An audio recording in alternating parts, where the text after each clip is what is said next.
अभी हम लोग ये जो चैप्टर पढ़ने जा रहे हैं न्यूटन्स लॉज ऑफ मोशन, इस चैप्टर से बहुत सारे क्वेश्चंस आईआईटी जेईई में नहीं आते हैं, बहुत कम क्वेश्चंस आते हैं।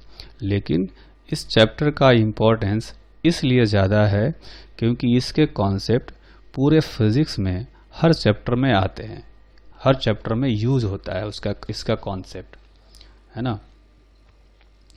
तो अब हम लोग इस चैप्टर को स्टार्ट करेंगे, लेकिन इसको स्टार्ट करने से पहले हम लोग ये जान लेते हैं कि अभी तक हमने क्या क्या पढ़ा। हमने पढ़ा अभी रेक्टिलिनियर मोशन, प्रोजेक्टाइल मोशन और रिलेटिव मोशन। इन तीनों चैप्टर में हमने कहीं भी जो कॉज ऑफ मोशन होता है यानी कि फोर्स के बारे में हमने अभी कोई भी डिस्कशन नहीं किया, कोई भी बात नहीं किया है ना। इसीलिए वो जो 3 चैप्टर हैं उनको काइनेमेटिक्स पार्ट कहा जाता है, मैकेनिक्स का काइनेमेटिक्स पार्ट कहा जाता है उनको। और अब जो हम लोग पढ़ने वाले हैं ये मैकेनिक्स का डायनेमिक्स पार्ट है। इस डायनेमिक्स पार्ट में कॉज ऑफ मोशन यानी फोर्स को हम लोग कंसीडर करते हैं और उसके बारे में डिस्कशन करते हैं, ठीक है।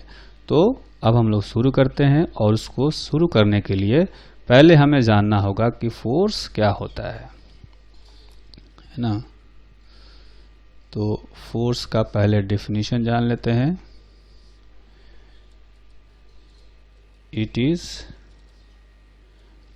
Cause of motion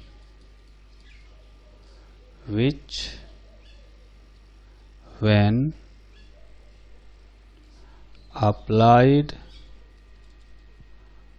on a body then the state of the initial state of body changes, है ना। ये कह सकते हैं कि जब किसी ऑब्जेक्ट पर फोर्स लगाया जाता है तो उसके स्टेट में चेंज आता है। ये मोशन में जो चेंजेज आते हैं उसका ये कॉज है, ठीक है। अब ये जो फोर्स है, फोर्स कितने टाइप का होता है, तो वैसे से कई सारे क्लासिफिकेशन किए जाते हैं, लेकिन हम लोग सिर्फ फंडामेंटल फोर्सेस के बारे में सीखते हैं जो कि हमारे काम का है ना। तो पहले हम लोग सीखेंगे फंडामेंटल फोर्सेज। तो यूनिवर्स में कुल मिलाकर के 4 फंडामेंटल फोर्स होते हैं, है ना। तो वो चारों के बारे में बारी बारी से थोड़ा सा हम लोग पढ़ेंगे, जिनमें से जो पहला फोर्स होता है उसको कहा जाता है gravitational force. Gravitational force fundamental forces का मतलब हुआ कि ये वैसे फोर्स हैं जो तो किसी दूसरे फोर्सेज से इंडिपेंडेंट होते हैं, है ना। इसलिए इनको फंडामेंटल फोर्सेज कहा जाता है। तो जैसा कि हम जानते हैं कि ग्रेविटेशनल फोर्स जो होता है 2 मास के बीच में एक्ट करता है। This force acts between 2 masses. This force is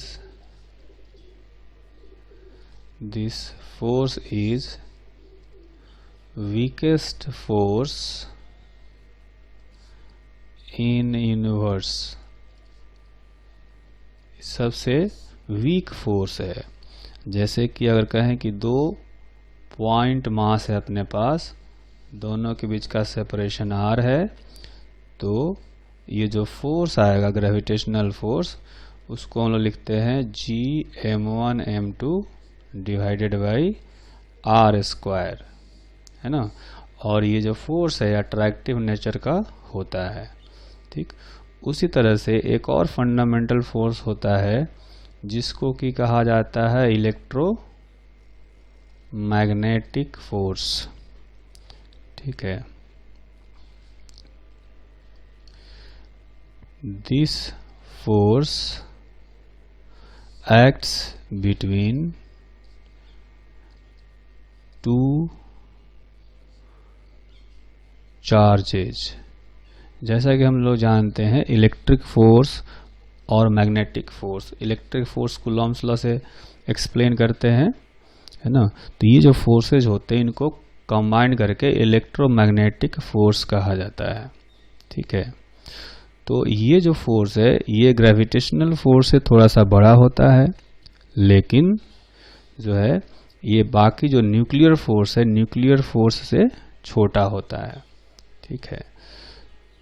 तो ये हो गया दूसरा वाला फंडामेंटल फोर्स। और तीसरा होता है, इसको कहते हैं strong nuclear force. Strong nuclear force, this force acts between two nucleons। Nucleons का मतलब हुआ वैसे पार्टिकल्स जो कि न्यूक्लियस के अंदर रहते हैं। एटम के अंदर न्यूक्लियस होता है और न्यूक्लियस के अंदर जैसे प्रोटॉन होते हैं और न्यूट्रॉन होते हैं, तो इनको न्यूक्लियंस कहा जाता है। और उनके बीच में जो फोर्स लगता है उसको स्ट्रॉन्ग न्यूक्लियर फोर्स कहा जाता है, ठीक है। This force is strongest force in the universe। Strongest force in the universe। और ये बहुत ही शॉर्ट रेंज फोर्स भी होता है। इसके बाद एक और फोर्स आता है जिसको कहा जाता है weak nuclear force. Weak nuclear force, ठीक है। This force also act between nucleons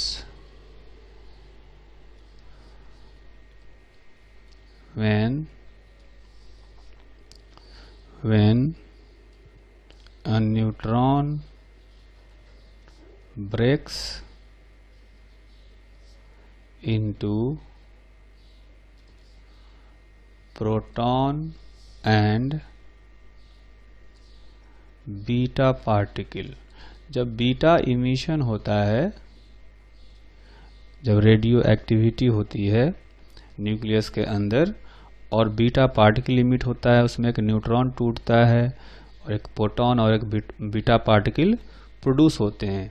तो ये जो रिएक्शन हो रहा है, ये न्यूट्रॉन ब्रेक होता है, उसका जो कारण है वो है वीक न्यूक्लियर फोर्स।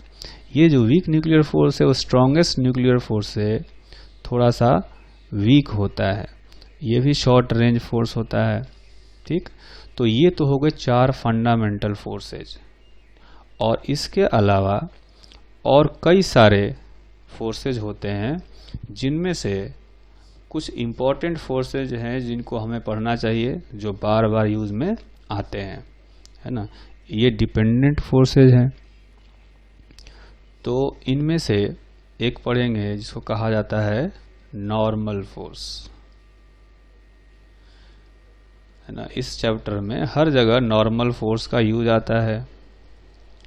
तो नॉर्मल फोर्स है जैसे कि जब 2 ऑब्जेक्ट कांटेक्ट में होते हैं तब ये फोर्स लगता है ना।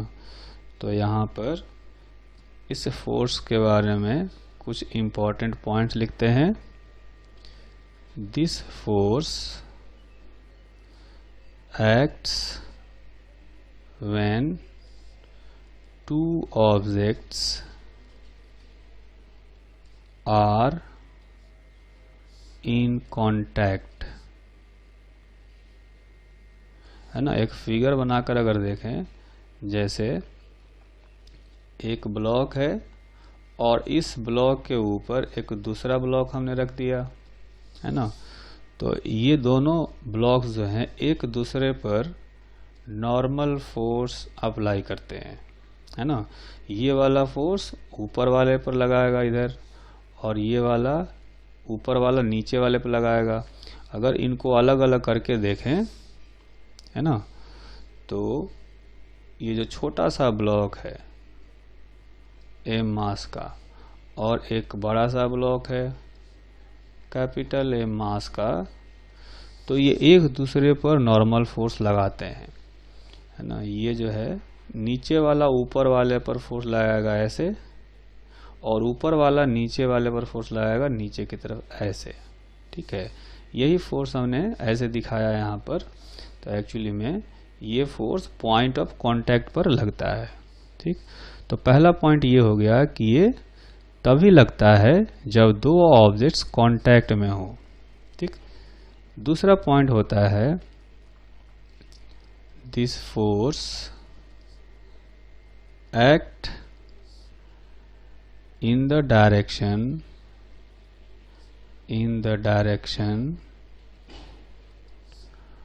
perpendicular to the two surfaces in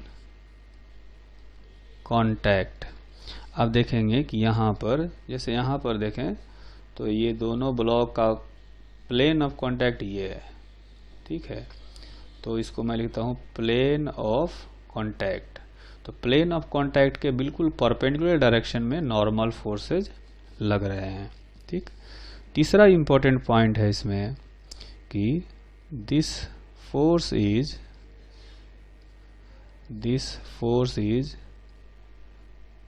pushing force. This force is a pushing force. Pushing force का मतलब हो गया कि ये जो फोर्स है वो दोनों ऑब्जेक्ट्स को धक्का लगाता है, ठीक है। आप देखेंगे ये जो ऊपर हमने एक फिगर बनाया है, इस फिगर में ये वाला जो नॉर्मल है वो ऊपर वाले को ऊपर धक्का लगा रहा है और नीचे वाले को नीचे की तरफ धक्का लगा रहा है, ठीक है। इसलिए इसको पुशिंग फोर्स कहा जाता है।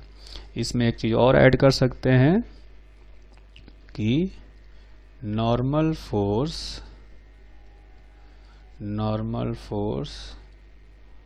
always acts towards the body or object। जिस ऑब्जेक्ट पर नॉर्मल फोर्स लग रहा होगा वो हमेशा ऑब्जेक्ट की तरफ लग रहा होगा। जैसे यहाँ पर देखेंगे कि जो नॉर्मल है वो ऑब्जेक्ट की तरफ लग रहा है, यहाँ पर इस ऑब्जेक्ट पर देखेंगे तो इस ऑब्जेक्ट की तरफ लग रहा है, नीचे की तरफ, है ना। तो ये नॉर्मल फोर्स हमेशा ऑब्जेक्ट की तरफ लगता है, ठीक है। तो हमने ये जो 4 पॉइंट लिखा, इस 4 पॉइंट में से ही उसका डायरेक्शन और मैग्नीट्यूड हर चीज छुपा हुआ है, ठीक है। तो डायरेक्शन निकालना हो तो बताया कि सरफेस ऑफ कांटेक्ट के परपेंडिकुलर लगता है, मेन ये है। दूसरा डायरेक्शन चेक करने के लिए ये है कि ये एक पुशिंग फोर्स है, दोनों ऑब्जेक्ट जो कांटेक्ट में होते हैं दोनों को ही ये धक्का लगाता है बाहर की तरफ, ठीक है। तो ये डायरेक्शन मेन देखना है। मैग्नीट्यूड निकालने के लिए हम लोग और भी कई तरीके पता करेंगे, ठीक। तो ये हो गया normal force.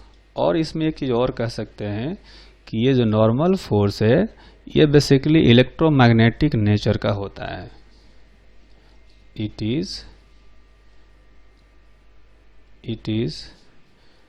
electromagnetic in nature। electromagnetic in nature मतलब अगर कोई पूछे कि नॉर्मल फोर्स जो है वो कौन कौन से फंडामेंटल फोर्सेज का कॉम्बिनेशन होता है या कौन सा फोर्स होता है, तो हम लोग कहेंगे कि ये इलेक्ट्रोमैग्नेटिक फोर्स होता है, ठीक है।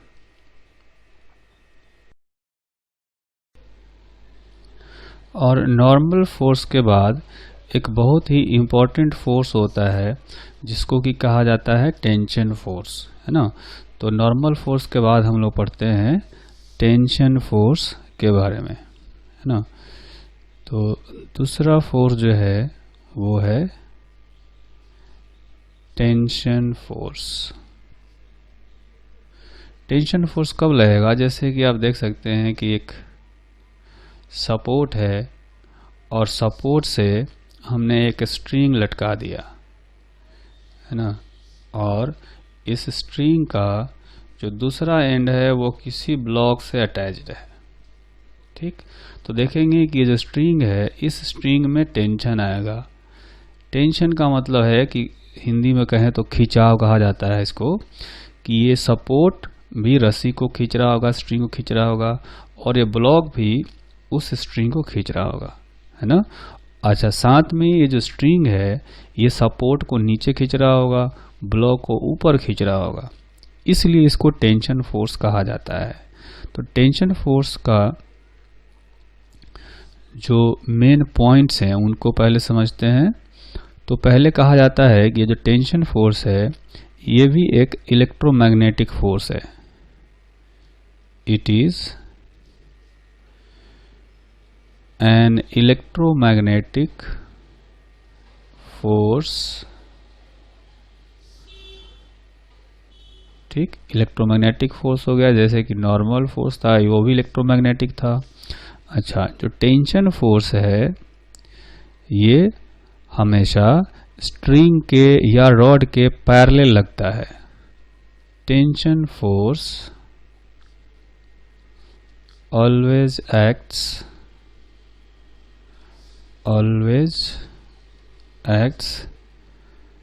पैरेलल टू स्ट्रिंग, रोप और रॉड, है ना। इन तीनों में जो टेंशन फोर्स होता है वो हमेशा इनके लेंथ के पैरेलल होता है। जैसे यहाँ पर बात करेंगे कि ये जो स्ट्रिंग है, इस स्ट्रिंग में अगर ऊपर बात करेंगे तो टेंशन लगेगा ऐसे यहाँ पर, और इस वाले एंड पर नीचे की तरफ लगेगा ऐसे। ब्लॉक पर भी टेंशन फोर्स आएगा उस स्ट्रिंग के कारण से, स्ट्रिंग जो है वो इस पर टेंशन फोर्स ऊपर लगा रहा होगा, और जो सपोर्ट है, सपोर्ट को भी जो स्ट्रिंग है नीचे की तरफ खींच रहा होगा ऐसे। यानी हर ऑब्जेक्ट जो है वो जो है उसको कोई ना कोई फोर्स जो है वो खींच रहा है, वो है ना। इस तरह से बॉडी से दूर की तरफ फोर्स लगाया जा रहा है, ठीक है। लेकिन जो स्ट्रिंग है उसके पैरेलल हमेशा लग रहा है। आप देखेंगे कि स्ट्रिंग यहाँ पर वर्टिकल है, तो जितने भी फोर्सेज हमने दिखाए, यहाँ पर 4 दिखाए फोर्सेज, चारों जो है वर्टिकल डायरेक्शन में है क्योंकि स्ट्रिंग वर्टिकल है। ठीक, उसके बाद एक पॉइंट ये होता है कि tension is a pulling force. Tension क्या काम करता है? ये खींचने का काम करता है। अब देखेंगे कि हर ऑब्जेक्ट को ये खींच रहा है, स्ट्रिंग को ऊपर की तरफ भी खींच रहा है, नीचे की तरफ भी खींच रहा है, इस ब्लॉक को ऊपर की तरफ खींच रहा है, इस सपोर्ट को नीचे की तरफ खींच रहा है ना। इसलिए इसको पुलिंग फोर्स कहा जाता है। अच्छा, इसको ये भी कहा जा सकता है कि ये जो फोर्स है ये हमेशा away from the body act करता है। टेंशन फोर्स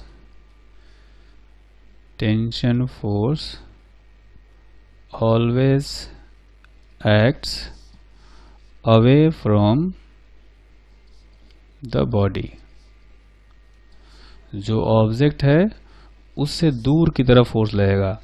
अब देखेंगे कि अगर हम इस स्ट्रिंग की बात करें तो स्ट्रिंग से दूर इधर फोर्स लग रहा है और स्ट्रिंग से दूर इधर लग रहा है। इस ब्लॉक की बात करें तो ब्लॉक से दूर की तरफ फोर्स लग रहा है टेंशन, और सपोर्ट से भी दूर की तरफ फोर्स लग रहा है ना। नॉर्मल फोर्स बॉडी की तरफ लगता था क्योंकि उसको धक्का लगाना था, ये बॉडी से दूर लगता है क्योंकि इसको खींचना है ना। तो ये 4 मेजर पॉइंट्स हैं जिनको हम लोग ध्यान रखेंगे तो टेंशन फोर्स का डायरेक्शन पता कर सकते हैं, है ना। और यही जानना हमारे लिए अभी इम्पोर्टेंट है। ठीक, इसके बाद ये और भी कई सारे फोर्सेज होते हैं, जैसे फ्रिक्शन फोर्स होता है, उसको हम लोग बाद में पढ़ेंगे क्योंकि फ्रिक्शन नाम से एक चैप्टर ही अपने पास, तो उसमें डिटेल में हम लोग फ्रिक्शन के बारे में पढ़ेंगे, है ना। तो अब हम लोग क्या करते हैं, अब हम लोग जानते हैं फ्री बॉडी डायग्राम के बारे में। फ्री बॉडी डायग्राम क्या होता है? फ्री बॉडी डायग्राम तो फ्री बॉडी डायग्राम में हम ऐसा करते हैं कि इसको कहा जाता है display of all the forces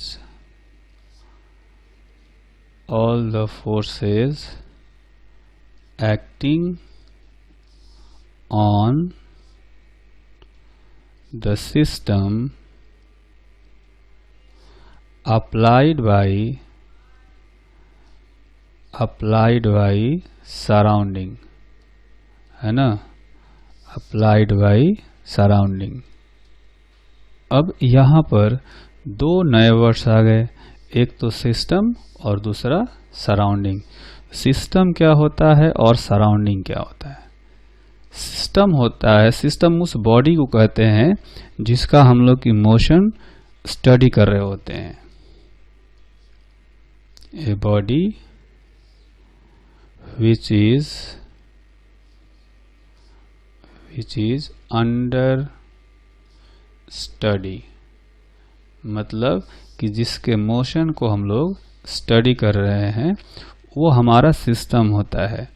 और सराउंडिंग क्या होता है? उस सिस्टम को छोड़ दें, उस बॉडी को छोड़ दें तो उसके अलावा जो भी होता है वो सराउंडिंग होता है।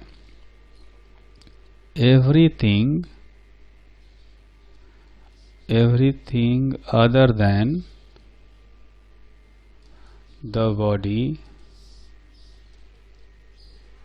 the body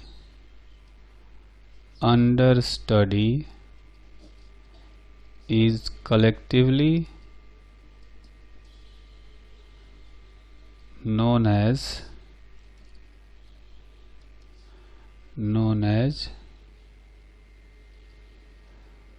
सराउंडिंग, है ना। जैसे हम लोग यूं कहें, कुछ देर पहले हमने दो ब्लॉक्स लिए थे, वही वाला फिगर फिर से बनाते हैं, है ना। एक ब्लॉक हो गया स्मॉल एम मास का और एक हो गया ब्लॉक कैपिटल एम मास का, ठीक है। और इसके नीचे जो है वो ग्राउंड है, ठीक। तो जब हमें सिर्फ ऊपर वाले का फ्री बॉडी डायग्राम बनाना हो तो वो हमारा सिस्टम है ना। फ्री बॉडी डायग्राम का शॉर्ट में लिखा जाता है इसको FBD, ठीक है। तो अगर हमें बनाना हो free body diagram of upper block, यानी कि जब ऊपर वाला जो ब्लॉक है अगर हमें सिर्फ उसका मोशन देखना हो, उसके बारे में स्टडी करना हो तो वो हमारा सिस्टम है ना। ये हमारा सिस्टम हो गया ऊपर वाला ब्लॉक। उसके अलावा जो भी है सब सराउंडिंग है, यानी कि ये जो ब्लॉक है कैपिटल एम मास का, ये हमारे लिए सराउंडिंग है। ये जो अर्थ है ये भी हमारे लिए सराउंडिंग है, ठीक। तो ये हमारे लिए सराउंडिंग हो गया। और अर्थ जो है ये भी हमारे लिए सराउंडिंग है, क्योंकि अर्थ के ऊपर ही ये ब्लॉक रखा हुआ है। तो जब इसका फ्री बॉडी डायग्राम बनाएंगे तो कहा गया है कि display of all the forces acting on the system applied by surrounding, है ना। जो सराउंडिंग इसके ऊपर फोर्स लगा रहा होगा सिर्फ उसको दिखाना है। अपना जो सिस्टम है, जो ऑब्जेक्ट है, वो दूसरों पर भी फोर्स लगा रहा होगा, उस फोर्स को हमें नहीं दिखाना है ना। इस सिस्टम पर बाहर से जो फोर्सेस लग रहे हैं सिर्फ उनको दिखाना है। तो अब देखेंगे कि ये जो ब्लॉक है उस पर अर्थ जो कि सराउंडिंग है एक फोर्स लगाएगा नीचे की तरफ mg, उसका वेट के इक्वल, ठीक।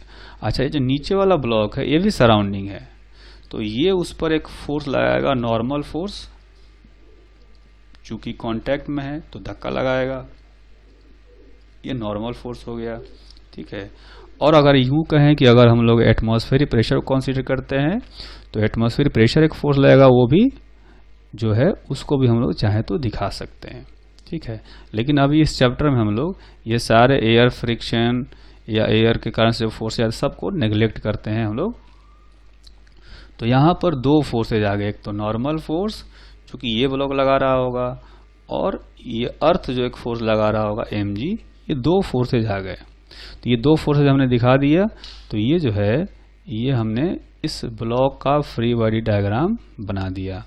उसी तरह से अगर हमें बनाना हो free body diagram of lower block, तो लोअर ब्लॉक का फ्री बॉडी डायग्राम बनाएंगे।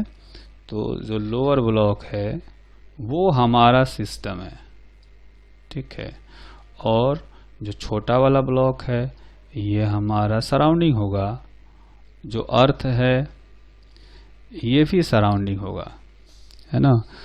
तो चूंकि हम लोग अभी लोअर ब्लॉक का फ्री बॉडी डायग्राम बना रहे हैं, तो ये अपना सिस्टम है, और जो ऊपर वाला ब्लॉक है ये हमारा सराउंडिंग है, ठीक है।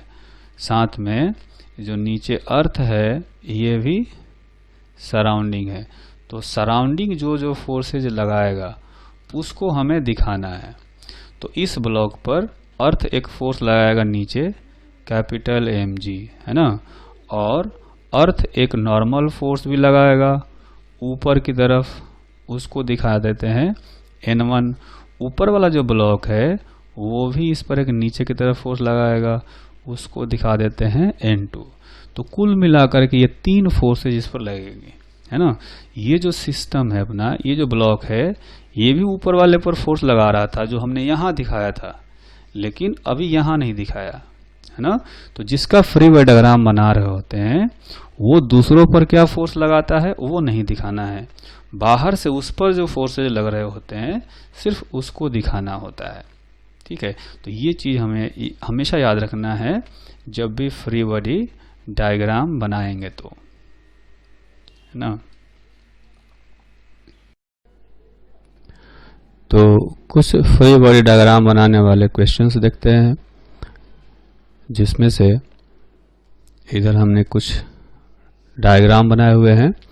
तो पहला एग्जाम्पल है, इसमें ये एक रॉड दिखाया गया है, इस रॉड का फ्री बॉडी डायग्राम बनाना है। क्वेश्चन है draw free body diagram of the rod. Rod को अपना सिस्टम मानना है, उसके अलावा जो भी होगा सबको सराउंडिंग मानना है। तो ये जो रॉड है इसका वेट आएगा नीचे की तरफ mg, ठीक, और यहाँ पर एक नॉर्मल लगेगा। रॉड और ये वर्टिकल वॉल कांटेक्ट में है, तो रॉड का कॉर्नर कांटेक्ट में है लेकिन वॉल का पूरा प्लेन है कांटेक्ट में, ठीक। तो वैसे तो हमें किसी कॉर्नर का प्लेन ऑफ कांटेक्ट पता नहीं होता, उसका परपेंडिकुलर पता नहीं होता, लेकिन इस वर्टिकल वॉल का परपेंडिकुलर पता है ना। तो क्या करेंगे कि जो वर्टिकल वॉल का परपेंडिकुलर होगा उसी डायरेक्शन में नॉर्मल फोर्स लगेगा। तो यहाँ से एक नॉर्मल लग गया n1 इधर। उसी तरह से यहाँ पर देखेंगे तो यहाँ पर रॉड का एक कॉर्नर है, जबकि हॉरिजॉन्टल फ्लोर है इसका प्लेन कांटेक्ट में है। तो कॉर्नर का हमें परपेंडिकुलर पता नहीं होता, लेकिन हॉरिजॉन्टल फ्लोर का नॉर्मल पता है। तो यहाँ पर नॉर्मल जो है रॉड पर ऊपर की तरफ लगेगा, यहाँ पर रॉड पर लेफ्ट डायरेक्शन में लगेगा, है ना। ध्यान रखना है कि रॉड अपना सिस्टम है, तो रॉड पर लगने वाले नॉर्मल का डायरेक्शन हम दिखाएंगे, ना कि रॉड वॉल पर या हॉरिजॉन्टल फ्लोर पर लगा रहा है उसको नहीं दिखाएंगे, ठीक। उसके बाद दूसरा एग्जाम्पल है। इस एग्जाम्पल में आप देखेंगे कि एक वेज है और दो ब्लॉक्स हैं, है ना। तो इसमें तीनों ऑब्जेक्ट्स का फ्री बॉडी डायग्राम बनाना है ना। इसमें draw free body diagram of each of 3 objects. तो जैसे अगर हम ये करें कि तीनों को अगर अलग अलग दिखा करके डायग्राम बनाएं, तो क्या करेंगे कि जो ब्लॉक ए है ना, जो ब्लॉक ए है उस पर स्ट्रिंग एक टेंशन फोर्स अप्लाई करेगा ऊपर की तरफ। ये ध्यान रखना है कि टेंशन फोर्स हमेशा खींचता है, ये पुलिंग फोर्स है। एक आएगा नीचे की तरफ उसका खुद का mg और एक नॉर्मल फोर्स आएगा, वेज एक नॉर्मल फोर्स लगा रहा होगा। ठीक, उसके बाद हम लोग वेज का फ्री बॉडी डायग्राम बनाते हैं। तो जो वेज है ये हो गया अपना वेज सी। अब इसका फ्री बॉडी डायग्राम बनाएंगे तो साथ में ये जो पुली है ये इस वेज के साथ में रिजिडली अटैच्ड होता है। तो इसका भी डायग्राम बनाना है। अब ये हमें समझना है कि जो पुली है चूंकि रिजिडली अटैच्ड है तो पुली पर जो भी फोर्स लगाया जाएगा वो सारा फोर्स इस वेज पर ट्रांसफर होगा, है ना। तो इसलिए उस पुली का फ्री बॉडी डायग्राम इस वेज के साथ में बनाएंगे।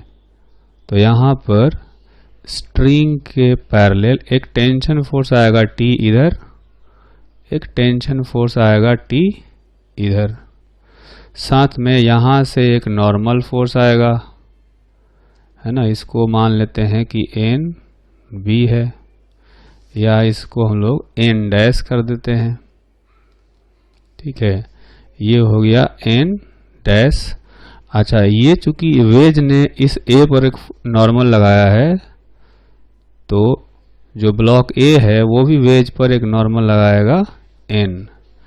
इसका खुद का mg आएगा नीचे, इसको amc इंटू जी कह सकते हैं, यह है mag। ठीक, और नीचे से ऊपर की तरफ एक नॉर्मल आएगा जो कि ग्राउंड अप्लाई कर रहा होगा ऊपर की तरफ। ठीक, तो ये तो फ्री बॉडी डायग्राम हो गया वेज का। अब आते हैं ब्लॉक बी का फ्री बॉडी डायग्राम बनाते हैं। तो ब्लॉक बी जो है वो वेज के कांटेक्ट में है, ठीक, और साथ में स्ट्रिंग से अटैच्ड है। तो स्ट्रिंग एक टेंशन फोर्स लगाएगा ऊपर की तरफ T। ग्राउंड जो है इसका जो mg के इक्वल फोर्स लगाएगा तो mbg कर सकते हैं। mb क्या है, इस ब्लॉक का मास हो गया। यहाँ से एक नॉर्मल रिएक्शन लगेगा n डैश, क्योंकि इस ब्लॉक ने अगर वेज पर n डैश लगाया है तो वेज ने इस ब्लॉक पर भी एक नॉर्मल लगाया होगा n डैश। ठीक है, तो इतने सारे फोर्सेस इन पर एक्ट करेंगे। इसके बाद नेक्स्ट एग्जाम्पल करते हैं। इस एग्जाम्पल में भी आप देखेंगे कि यहाँ पर भी एक रॉड बनाया गया है, लेकिन रॉड को जो रखा गया है वो थोड़ा डिफरेंट तरीके से रखा गया है। यहाँ पर अलग तरीके से रखा गया था, है ना, और यहाँ पर अलग तरीके से रॉड को रखा गया है। तो इस रॉड का फ्री बॉडी डायग्राम बनाना है हमें। Draw free body diagram of rod. तो यहाँ से देखेंगे तो यहाँ पर एक नॉर्मल आएगा ऊपर की तरफ, जैसा कि पहले वाले केस में आया था। अब यहाँ पर जो है, यहाँ पर नॉर्मल किधर लगाएंगे, क्योंकि इस वॉल का यहाँ पर कॉर्नर है। ठीक है, तो जब भी दो सरफेस कांटेक्ट में होते हैं तो वहाँ पर हमेशा दोनों सरफेस पैरेलल होते हैं। ये ध्यान रखना है, किसी एक पर परपेंडिकुलर डालेंगे तो दूसरे पर अपने आप परपेंडिकुलर हो जाता है। ठीक, तो यहाँ पर इस कॉर्नर का परपेंडिकुलर भले ही नहीं पता हो, लेकिन रॉड पर परपेंडिकुलर हमें पता है। तो रॉड पर परपेंडिकुलर हमें पता है ना। ये रॉड पर हमने परपेंडिकुलर ड्रॉ किया और ये जो परपेंडिकुलर है वो एक्चुअली में इस कॉर्नर पर भी होगा। तो हमें क्या करना है, इस रॉड पर फोर्स दिखाना है। तो रॉड पर ये जो नॉर्मल फोर्स है वो इधर की तरफ लगेगा, साथ में इस रॉड का जो mg होगा वो भी नीचे की तरफ आएगा। ठीक, तो ये 3 क्वेश्चंस हो गए। और एक क्वेश्चन करते हैं। यहाँ पर देखेंगे कि ये एक स्फीयर है जो कि 2 सरफेसेस के बीच में ये रखा हुआ है। तो draw free body diagram of sphere. तो ये स्फीयर है, इस पर 2 नॉर्मल फोर्सेस लगेंगे। एक तो चूंकि ये वर्टिकल वॉल है तो यहाँ से नॉर्मल आएगा एक ऐसे हॉरिजॉन्टल डायरेक्शन में n1, और ये जो इंक्लाइन प्लेन है ये भी एक नॉर्मल फोर्स लगाएगा n2। ये दोनों फोर्सेस जो है चूंकि नॉर्मल है तो रेडियल डायरेक्शन में होंगे और सेंटर से पास करेंगे। ठीक, साथ में इस स्फीयर का जो mg होगा, जो इसका वेट होगा, वो भी नीचे की तरफ एक्ट करेगा डाउनवर्ड डायरेक्शन में। तो ये इस स्फीयर का फ्री बॉडी डायग्राम हो गया। अब आते हैं इधर नेक्स्ट क्वेश्चन में। तो इस क्वेश्चन में 2 ब्लॉक दिखाए गए, एक है बी और एक है ए। ठीक, तो आप देखेंगे कि ऐसा होगा कि जो ए ब्लॉक है इसका mg नीचे की तरफ एक्ट करेगा, जिससे ये नीचे जाना शुरू करेगा। ये नीचे जाना शुरू करेगा, इसका मतलब कि जो ब्लॉक बी है वो इधर खिसकना शुरू करेगा। ठीक है, तो इस तरह से मोशन इसमें शुरू होगा। अब अगर हम लोग फ्री बॉडी डायग्राम बनाएं बारी बारी से दोनों का, तो जो ब्लॉक ए है, ब्लॉक ए का अगर डायग्राम बनाया जाए तो इस पर ऊपर से जो स्ट्रिंग है वो एक टेंशन फोर्स लगाएगा ऊपर की तरफ। ये मान लेते हैं T है, इसका खुद का वेट जो होगा mg वो नीचे की तरफ लगेगा, और एक नॉर्मल लगेगा यहाँ से n। कुल मिलाकर के ये 3 फोर्सेज लगेंगे इस छोटे वाले ब्लॉक पर, ब्लॉक ए पर। अब हम लोग ऐसा करें कि अगर ब्लॉक बी का डायग्राम बनाएं, ब्लॉक बी का फ्री बॉडी डायग्राम बनाना हो तो इसके साथ में एक पुली अटैच्ड है ना। ये जो पुली है ये रिजिडली अटैच्ड होता है, एक रॉड के साथ में अटैच्ड होता है। तो जो पुली पर फोर्सेज लग रहे होंगे वो सारा इस ब्लॉक बी पर ट्रांसफर हो जाएगा, और इसलिए इस पुली का फ्री बॉडी डायग्राम भी इस ब्लॉक के साथ में बनाएंगे। तो यहाँ पर स्ट्रिंग के पैरेलल एक टेंशन आएगा T, यहाँ पर भी टेंशन T आएगा, है ना। और वही स्ट्रिंग, एक ही स्ट्रिंग है देखेंगे इसमें ये वाला, तो हर जगह टेंशन जो है वो इक्वल होगा। यहाँ भी टेंशन T आएगा, इधर नीचे आएगा इसका खुद का वेट, साथ में यहाँ से एक नॉर्मल फोर्स आएगा N, क्योंकि इसने अगर A पर एक नॉर्मल लगाया है तो A जो है वो भी B पर एक नॉर्मल फोर्स लगाएगा। एक नॉर्मल फोर्स नीचे से ऊपर की तरफ आएगा N डैश, जो कि ग्राउंड अप्लाई करेगा। तो कुल मिलाकर के इतने सारे फोर्सेस इस पर एक्ट करेंगे। ठीक, अभी तक हमने जितने भी क्वेश्चंस किए उसमें ये देखा हमने कि एक स्ट्रिंग में टेंशन हर जगह इक्वल लिया है। ठीक है, जैसे एक यहाँ भी हमने क्वेश्चन किया है, ये सेकंड क्वेश्चन। तो यहाँ जो टेंशन लिया वही टेंशन यहाँ भी ले रखा हमने, इस पर टेंशन T तो B पर भी टेंशन T ले रखा है। ठीक, तो यहाँ से हमें एक चीज़ ध्यान रखना है, ये बहुत ही इम्पोर्टेंट नोट है जो कि हमें याद रखना चाहिए, है ना। ये नोट ये है कि when string is massless and pulley is light and smooth, then tension at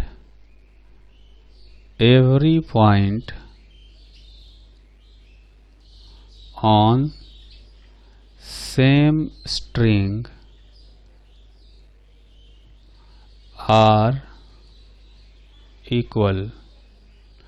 ठीक है कि अगर पुली जो है मासलेस हो या स्मूथ हो, स्ट्रिंग मासलेस हो, तो एक स्ट्रिंग के हर पॉइंट पर टेंशन जो है वो इक्वल होता है। इस पूरे चैप्टर में ये कॉन्सेप्ट अप्लाई होगा। जो Newton's laws of motion chapter है, इस पूरे चैप्टर में जैसे यहाँ पर एक स्ट्रिंग है तो यहाँ भी टेंशन टी मानेंगे, यहाँ भी टी मानेंगे और यहाँ भी टी मानेंगे, क्योंकि स्ट्रिंग एक ही है तो हर जगह टेंशन जो है वो एक ही होगा।